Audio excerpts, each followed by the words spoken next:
Okay, so this is an exercise that I use with students entitled double beat progressions.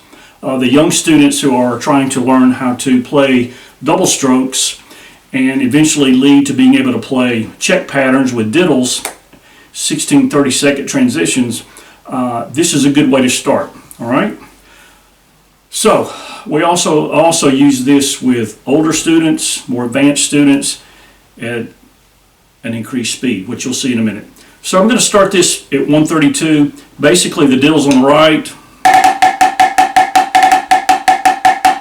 for letter A, and then we add diddles in sort of a pyramid fashion as we go from A to B. So we're adding one count of right, right, lefts every two measures until we get up to the, like that. Letter B is on the left, all right? The diddles are on the left, all right? And then letter C, we're diddling the right and the left.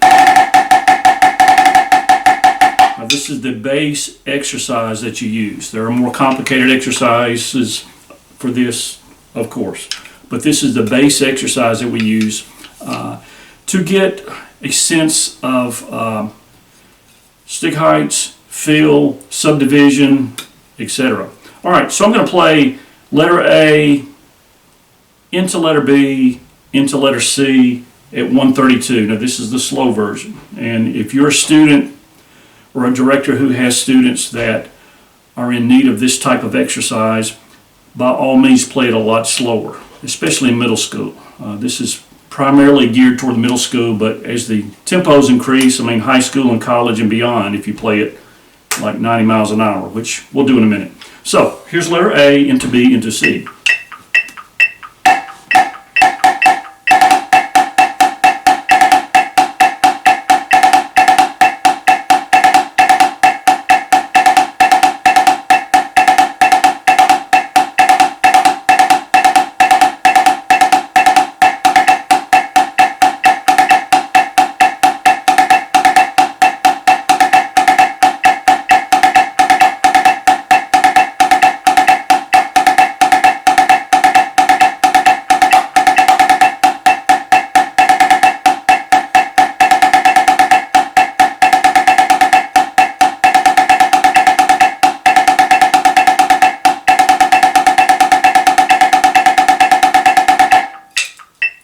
Okay, and as you notice, we're playing this all at one height, not too low, not too high, somewhere around. All right, all the eighth notes are played right at, I don't know, 6 to 8 inches maybe a little higher. But the diddles and the eighth notes are played at the same height, all right, same level, no accents. All right, so now we're going to play this at 172.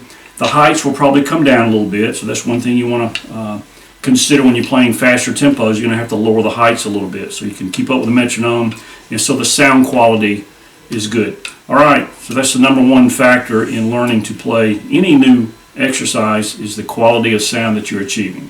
We won't get into that in this video, but all right, so now we're going to increase this by 40 beats a minute and go at 172 and see if we can do this. The biggest thing is to make the transition from letter A to letter B and letter B to letter C, all right?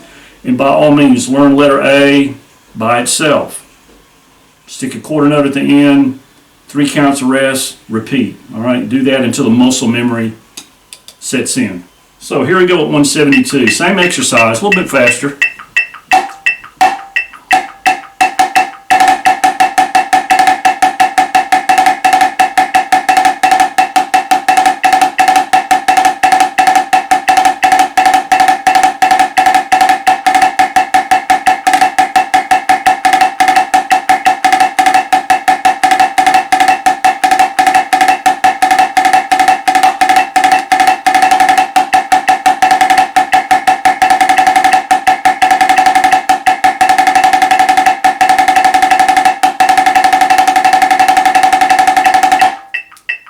Okay, so there are points in between 132 and 172, of course, so I would suggest increasing the speed in increments of maybe, I don't know, 10 beats per minute, 5 beats per minute. And we want to make sure that once we get to letter C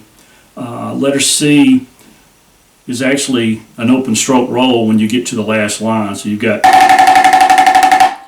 nice and open on the doubles, and our goal is to make sure that the first and the second note of all of the doubles on this page are played at the same height and played with the same intensity. All right?